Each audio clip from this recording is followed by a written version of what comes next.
Hey everyone, welcome to our video series Canal Days, and thanks for joining us for today's episode of the dams of South Hadley, Massachusetts. As your personal tour guide, Robert will lead you through some of the most iconic sites and their legends of historic significance throughout New England's preeminent and pivotal state of Massachusetts. With his expert insights, every monument and memorial story comes to life. Afterwards, don't forget to check out his website, hoyocanaltour.org, to access the full Canal Days video and podcast series, and also check out his free in-person public tours he offers throughout Western Massachusetts and the 2025 schedule for these special events. You can also book personalized private tours for groups of all sizes tailored to your interests. To discover all that and much more, remember to log on to hoyocanaltour.org. And Robert, can you categorize the various types of dams across South Hadley? Yes, there's a lot of them, and there used to be a lot more. And I'll tell you today what types they were, but also the next question I'll tell you the best source of information. It's not me. All right, so sure you got the Holyoke Dam here, 1900 edition. You also got the wooden dam in there. But there used to be 12 dams that crossed the Connecticut River within South Hadley over to Holyoke. And they had different functions. One dam used to push water into the side navigational canal. One dam used to push water into Bardwell's industrial canal.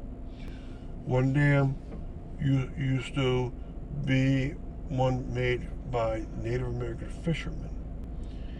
There's a lot more, and they all had different functions. Now inland, you get dams on the property of Monmouth College, for instance, 3 of them. And those used to be the power grist mills. So you get power dams inland. But you had also 4 dams on the tributary of the Buttery Brook. You had dams, and still have dams, like at Leaping Wells Reservoir, where you have an earthen dam. You have dams at Pearl City, where Pearl City Reservoir is made. So some of these still exist, many do. Some are gone, some are remnants. There's a lot of them. And people would say, oh, South Hadley has 1 dam. No. As soon as you walk across the campus of the college, you see 3 more. Right? And you might say, oh, they're for flood control or to make the campus look beautiful. Well, nowadays they might do that, but they're made for power. And so South Hadley might have had at one time about 30 dams. That's how common they were during the Industrial Revolution. Okay, so keep that in mind. But I'm not the point person. And so can you depict where one can learn more about these dams? Leo Labonte of South Hadley is the best source of information for all these kinds of dams. He did a great presentation 10 years ago on the 13 dams of South Hadley. All of them connected across to Holyoke. They mostly were wooden dams, and wonderful because he explained their social history besides their physical properties and what they're for, where they are, so forth. And he also did a presentation, and that presentation is taped, and I'll put it on the page for this topic. He also did a presentation on the aqueducts of South Hadley, and he talked about many of the power dams in that presentation. He also did another presentation last year on the Stony Brooks dams that powered the Stony Brooks lower reaches. And all those presentations, I'll link up to the page for this topic. So he's the major point person, and that's why I don't do too much on these dams around the town.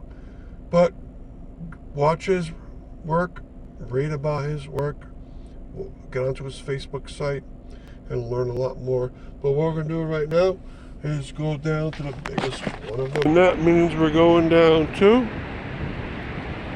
the Holyoke Dam, which crosses the Connecticut River between Holyoke and South Hadley, Massachusetts.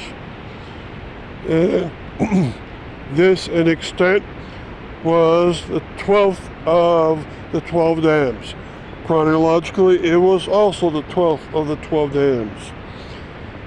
So it came last and was last in position. It's the biggest one of all. And its job in the very beginning was to put power into the Holyoke-sized canal system, but also it had a job right from the very beginning to power the mills that were on the South Hadley side. It never had a job to make navigation, but the wooden dam that preceded it, and which is still in the water, it had a dual job of power and navigation. So quite the wonderful system. And Holyoke Gas and Electric has made Riverside Park in South Hadley, which is going to allow you to go down to very close to the Holyoke Dam South Hadley side. So I'll show you a few points you can get close. There's one up this grass hill.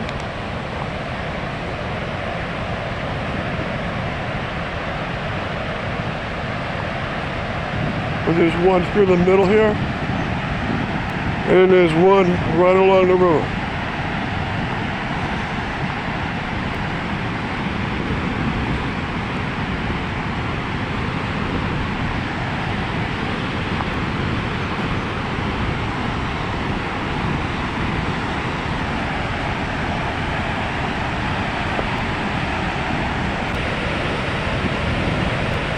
That white rod is where the eels, baby eels, cross through and get trapped, and the workers can get them out and carry them upstream. Look at that dam, it's 30 feet high. When it has a helium balloon on it, it's an extra 6 feet high. Okay, but you can also go down the next zigzag of this trail and go right into the river and get up close to the dam. Now, other dams around South Hadley are dramatic, like a couple of the ones on the property of Mount College are very large, and they have a great drop of water, so they're very beautiful.